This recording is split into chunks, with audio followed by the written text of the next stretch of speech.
Story शुरू करने से पहले डिस्क्लेमर।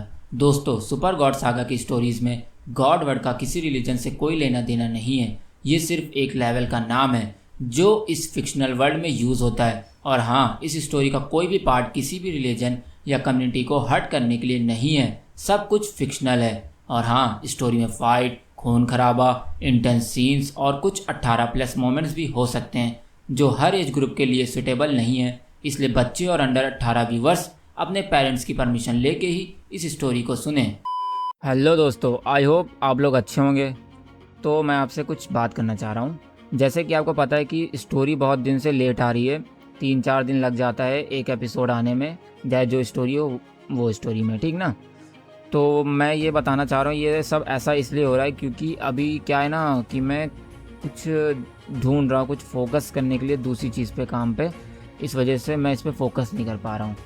देखो क्या है ना कि ये जो चैनल RJK FM है, इससे कोई रिवेन्यू नहीं निकल रहा है, एक ज़रा सी रिवेन्यू नहीं निकल रहा है, क्योंकि 300-400 व्यूज़ में कोई रिवेन्यू बन ही नहीं सकता। तो इस वजह से मैं दूसरे काम पे फोकस करने लगा हूँ और इस पे थोड़ा कम ध्यान दे रहा हूँ। लेकिन जैसे ही वो सेटअप हो जाता है मेरा और उससे पैसा आने लगेगा तो फिर मैं इधर ध्यान देने लगूँगा RJK FM चैनल पे। बाकी जब तक के लिए आप लोग थोड़ा वेट करिए। और हाँ, मैं ये स्टोरी छोड़ने तो नहीं वाला हूँ, क्योंकि मेरी एक बहुत ख़राब आदत है, मैं अगर कोई चीज़ शुरू करता हूँ तो उसको ख़त्म करके ही रहता हूँ। और अगर वो मेरे हाथ में रहती है कि हाँ मैं इसको ख़त्म कर सकता हूँ, तो मैं उस चीज़ को ख़त्म करके ही रहता हूँ। तो ये स्टोरी तो बिल्कुल एंड नहीं होने वाली है, एंड आने से पहले। बाकी स्टार्ट करते हैं, लेट्स बिगिन। इधर रिबेट प्लैनेट का माहौल शांत था। हवा में एक हल्का सा वार्म था और वहीं हॉल के अंदर लाइट क्रिस्टल्स की रोशनी फैली हुई थी। खैर, इधर वीर धीरे धीरे हॉल के अंदर आया, जहां उसकी टीचर ईशा अपनी यूजुअल काम अंदाज में बैठी हुई थी। और फिर इधर जैसे ही ईशा की नज़र वीर पर पड़ी, उसने हल्का सा मुस्कुरा दिया और वहीं वीर भी उसके सामने जाकर रुक गया और थोड़ा हंसी के साथ बोला टीचर, लगता है आपको देखकर थोड़ा नॉर्मल फील आ ही जाता है। इतने दिनों से जो कुछ हुआ उसके बाद यहाँ आके लग रहा है सब फिर से बैलेंस में आ रहा है और थोड़ी पुरानी वाली फीलिंग आ रही है, वीर कहता है। और वहीं ईशा ने उसकी बात सुन के सिर हिलाया और फिर आगे बोला, तुम्हारे अंदर अब एक नई एनर्जी दिख रही है वीर, तुम और भी ज़्यादा स्ट्रांग लग रहे हो, ईशा बोलती है। और वहीं ये सुन के वीर ने मजाक के अंदाज में बोला, स्ट्रांग तो हो गया हूँ टीचर, लेकिन एक बात है जो मुझे डिस्टर्ब कर रही है, सिल्वर फॉक्स किधर है? मुझे लगा था वो आपके साथ ही रह रहा है और मुझे उसका ऑरा भी आसपास फील नहीं हो रहा है, कहाँ है वो? वीर सवाल करता है। और वहीं ये सुन के ईशा ने हल्का सा सांस लिया और कामली जवाब दिया, वीर, सिल्वर फॉक्स अभी यहाँ नहीं है, वो डेल्टा प्लैनेट गया है शिकार करने, ईशा कहती है। और वहीं ये सुन के वीर ने थोड़ा क्यूरियस होकर कहा, डेल्टा प्लैनेट? ये कहाँ है टीचर? मैंने तो पहली बार सुना है इस प्लैनेट का नाम, वीर सवाल करता है। जिसके बाद ईशा ने अपना हाथ उठाया और अपनी एनर्जी से एक छोटा सा ग्लोइंग डिवाइस क्रिएट किया। और फिर जैसे ही वो डिवाइस एक्टिवेट हुआ, उसमें से एक होलोग्राफिक मैप निकला जो हवा में ग्लो करने लगा। हजारों सितारे गैलेक्सीज के पास और प्लैनेट्स के रूट सामने चमक उठे। और फिर ईशा ने वीर को मैप देते हुए कहा, वीर, डेल्टा प्लैनेट एलॉन गैलेक्सी में है, रुको मैं तुम्हें इसका मैप देती हूँ ताकि तुम जल्दी और बिना भटके सीधा वहाँ पहुँच सको, ईशा कहती है। और फिर वीर को मैप दे देती है। और वहीं वीर ने जैसे ही मैप अपने हाथ में लिया, वो उसके आर्मर के साथ सिंक हो गया। उसके सामने एक 3D प्रोजेक्शन एक्टिवेट हो गया जिसमें प्लैनेट्स क्लियरली दिखाई दे रहे थे और डेल्टा प्लैनेट एक हाईलाइट पॉइंट के रूप में ग्लो कर रहा था। खैर, इधर वीर ने मैप को देखते हुए मुस्कुरा कर कहा, वाह टीचर, यह तो कमाल का मैप है, बिल्कुल फ्यूचरिस्टिक, एकदम हाईटेक GPS जैसा, वीर कहता है। और वहीं ये सुन के ईशा भी थोड़ा हंसी, हाँ वैसे समझ लो, लेकिन याद रखना एलॉन गैलेक्सी के प्लैनेट्स अनप्रिडिक्टेबल होते हैं, हर वक्त अलर्ट रहना, ईशा कहती है। और वहीं ये सुन के वीर ने कॉन्फिडेंट टोन में जवाब दिया, don't worry teacher, coordinates lock कर लिए हैं मैंने, अब मैं बिना कंफ्यूज हुए एलॉन गैलेक्सी पहुंचूंगा सीधा। और अगर डेल्टा प्लैनेट्स का कोऑर्डिनेट्स होता तो मैं डायरेक्ट वहां पहुंच सकता था, लेकिन वो इस मैप में दिख नहीं रहा है, इसलिए मैं सीधे एक प्लैनेट पे पहुंच रहा हूं, डेल्टा प्लैनेट के जो करीब है एकदम। और फिर उसके बाद मैं डेल्टा प्लैनेट की ओर निकल जाऊंगा। वीर कहता है। और फिर थोड़ी और इधर उधर की बात करने के बाद वीर ने मैप के कोऑर्डिनेट्स अपने दिमाग में याद कर लिए और फिर उसने एक गहरी सांस ली और फिर स्नैप किया, जिससे तुरंत स्पेस फोल्ड ओपन हुआ और फिर एक ब्राइट फ्लैश के साथ वीर वहां से गायब हो गया। और अगले ही पल वो एलॉन गैलेक्सी के एक सुनसान प्लैनेट की सरफेस पर खड़ा था। और हाँ, ये प्लैनेट डेल्टा प्लैनेट के बहुत पास था। खैर, इधर आसमान का रंग गहरा था, लाखों सितारे चमक रहे थे और हवा में एक अजीब सा सुकून था। खैर, इधर वीर ने अपने आर्मर से दोबारा मैप निकाला, जिसके बाद होलोग्राफिक एरो ने डेल्टा प्लैनेट का डायरेक्शन दिखाया। जिसके बाद वीर ने अपने आप से कहा, ठीक है, चलो चलते हैं डेल्टा प्लैनेट की तरफ, देखते हैं सिल्वर फॉक्स क्या कर रहा है वहाँ पे। वीर खुद से ही कहता है और फिर वो अपने कदम आगे बढ़ाते हुए डेल्टा प्लैनेट की ओर निकल पड़ता है। और फिर थोड़ी देर बाद वीर डेल्टा प्लैनेट पहुंच जाता है और वहीं इधर डेल्टा प्लैनेट की मिट्टी लाल रंग की थी और आसमान पर अंधेरा छाया हुआ था। हर दूसरे पल बिजलियां गिरती थीं, जैसे खुद आसमान गुस्सा कर रहा हो। धरती पर गहरे क्रैक्स थे जहां से ब्लू लाइटनिंग एनर्जी फूट रही थी। वीर ने जैसे ही वहां कदम रखा, उसके कान में एक बेहद तेज गरज सुनाई दी, जिसके बाद उसने अपनी आंखें तेज की और सामने जो दिखाई दिया उसने उसका दिल एक पल के लिए रुकवा दिया।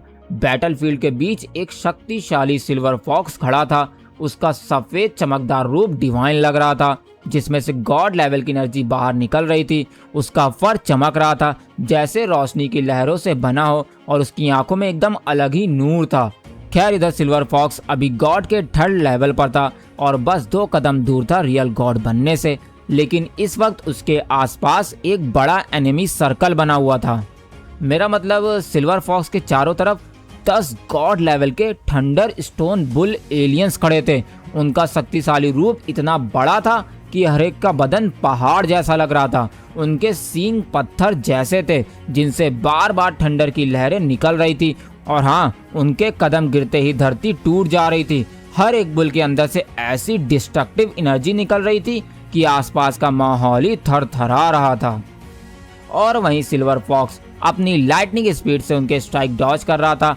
कभी वो अपने पंजों से एक बुल के सींग को तोड़ने की कोशिश करता, कभी अपनी पूंछ से थंडर वेव को वापस ढकेल देता। उसका हर मूव डिवाइन था, लेकिन एक साथ 10 गॉड लेवल क्रिएचर्स का अटैक संभालना बहुत मुश्किल हो रहा था।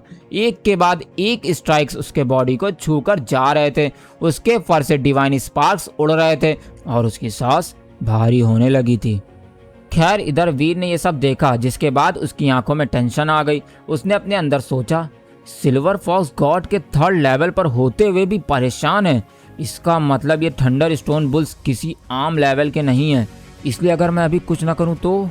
इतना सोचते ही अगले ही पल वीर का एक्सप्रेशन एकदम शार्प हो गया। उसके आर्मर पर ब्लू वाइट ग्लो चमकने लगा। उसने अपनी बॉडी को एकदम फोकस किया और स्नैप करते ही बैटलफील्ड के बीच टेलीपोर्ट कर गया। और फिर हम देखते हैं 1 सेकंड में वो सिल्वर फॉक्स के सामने खड़ा था और वहीं सिल्वर फॉक्स के चेहरे पे हैरानी थी। उसकी बड़ी बड़ी चमकदार आंखें वीर की तरफ देख रही थीं और वहीं वीर ने बिना कुछ कहे सीधा उसका बाजू पकड़ा और अपनी पावर्स चैनल की। और फिर उसने सिल्वर फॉक्स को देखते हुए कहा, अभी यहाँ रुकना सही नहीं है। इतना कहते ही वीर ने एक और स्नैप किया, जिसके बाद तुरंत एक फ्लैश चमक उठा, जैसे पूरा बैटलफील्ड एक पल के लिए रोशनी में डूब गया हो, जिससे थंडर स्टोन बुल्स गुस्से से गरज उठे। लेकिन उनकी गरज खुद उस लाइट में दब गई। खैर, इधर अगले ही पल वीर और सिल्वर फॉक्स डेल्टा प्लैनेट से गायब हो चुके थे। और हाँ, दोनों वापस एलॉन गैलेक्सी के उस सुनसान प्लैनेट पर आ चुके थे जहां वीर पहले उतरा था। इधर प्लैनेट शांत था, आसमान गहरा नीला था, स्टार्स दूर दूर तक चमक रहे थे। यहाँ का सुकून डेल्टा प्लैनेट के अंधेरे और गरज से बिल्कुल अलग था। और वहीं सिल्वर फॉक्स अभी भी भारी सांसें ले रहा था। उसका डिवाइन ऑरा हिल रहा था, जैसे अभी भी उसका शरीर उन अटैक्स का बोझ उठा रहा हो। खैर, इधर उसने अपनी बड़ी चमकदार आंखों से वीर की तरफ देखा। उसके नज़र में हैरानी भी थी और एक शुक्रिया का एहसास भी। और वहीं वीर उसकी तरफ देखकर धीरे से बोला, सिल्वर फॉक्स, तुम अकेले इतनी दूर क्यों आए थे? हाँ, और वो भी इतने डेंजरस प्लैनेट पे जहाँ एलियंस गॉड लेवल के हैं। वीर कहता है सिल्वर फॉक्स को देखते हुए। और वहीं वीर की बात सुन के सिल्वर फॉक्स बिना कुछ बोले वीर के कंधे पे जाके बैठ जाता है और फिर वीर के गाल को 1-2 बार लिक करने के बाद बिना कुछ बोले वीर के कंधे पे ही सो जाता है और वहीं ये देख के वीर मुस्कुराते हुए बोलता है तुम कभी नहीं सुधरोगे सिल्वर फॉक्स, तुम सुधरोगे नहीं। वीर मुस्कुराते हुए कहता है और फिर मुस्कुराते हुए डेल्टा प्लैनेट की ओर देखने लगता है।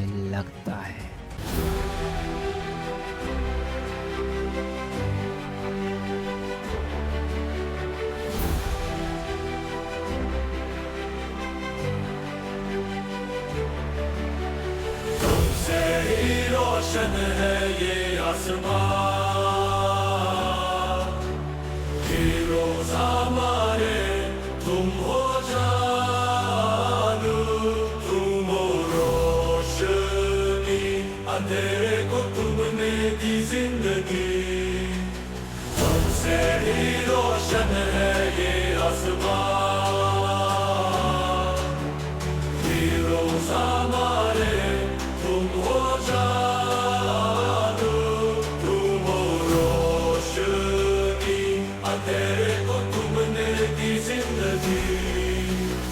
आओ आओ, heavenly power, cosmic shine, seraphim your wings, एक angel का वादा, universe में गूंजे तुम्हारा इरादा। Oh protectors, oh protectors, तुमसे ही धड़कन, तुमसे अरमान, protectors, oh protectors, फिर मिलेंगे, होगा नया जहां।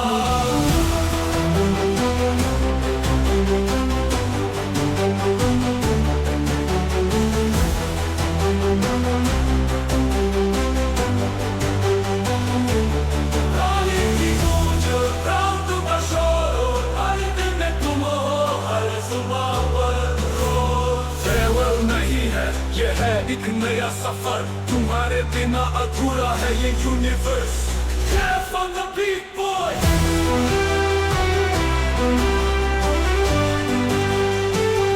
from the big boy,